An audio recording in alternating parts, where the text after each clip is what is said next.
Learning style theory, a popular fable. Once upon a time, there were two researchers by the name of Dunn and Dunn. It was the 70s, where love was in the air and stairways were built to heaven. Simple was in, Just Say No was in, and Dunn were grooving to the song of learning style theory. Dunn and Dunn explained the concept of learning style as how each person absorbs and retains information and skills.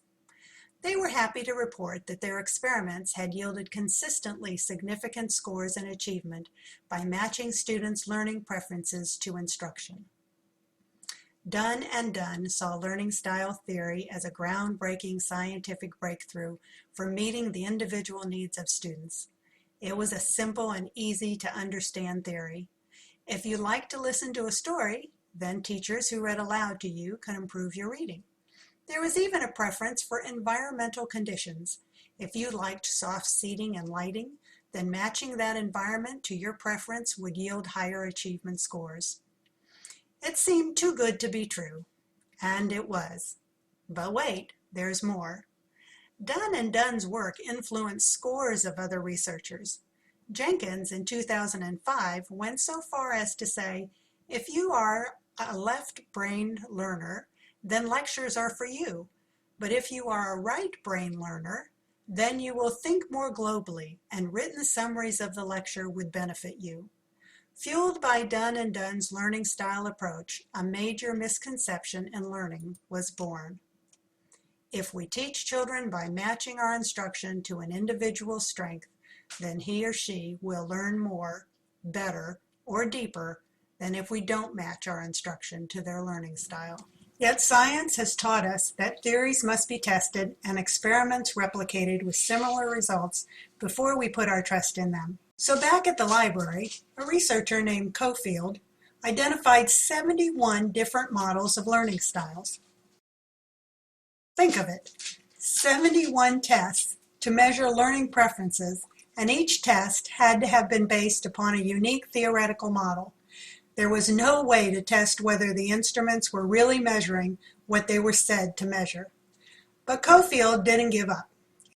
He identified 10 models to review thoroughly and found that even the most popular tests for learning styles had serious weaknesses in reliability, validity, and a negligible impact on teaching.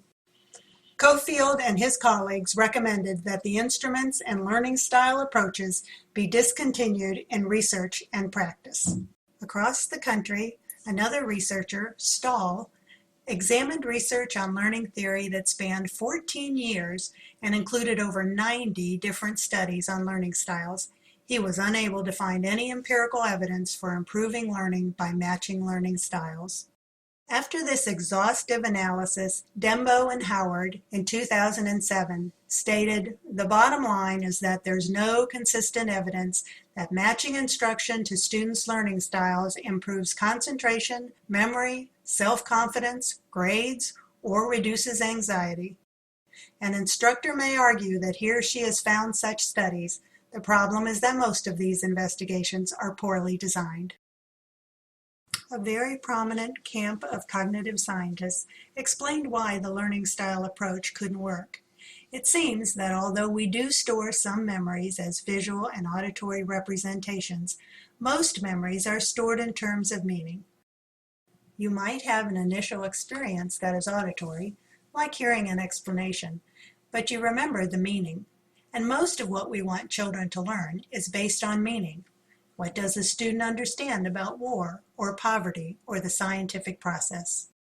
So whether information is presented auditorily or visually, the student has to extract the meaning. After 43 years, we are left to ask, why are textbook writers still promoting this idea, educators still advocating for its place in teaching, and students jumping to try it out in their practice? One reason is that the idea sounds simple, easy, and inexpensive. Secondly, it fits in with educators' main belief, that there are important differences among students in how they learn. Thirdly, it sends a hopeful message. With just a little bit of adjusting, we can make sure all children learn to catch up. Finally, Let's face it, we're human, and humans tend to collect information that confirms their belief and ignore information that disconfirms it. It's time for professional educators and practicing teachers to consider the overwhelming research evidence against the learning style approach and resist the call of folk wisdom. Let's put learning style theory in its proper place alongside the ancient myths of witches, demons, and unicorns. Created using Powtoon.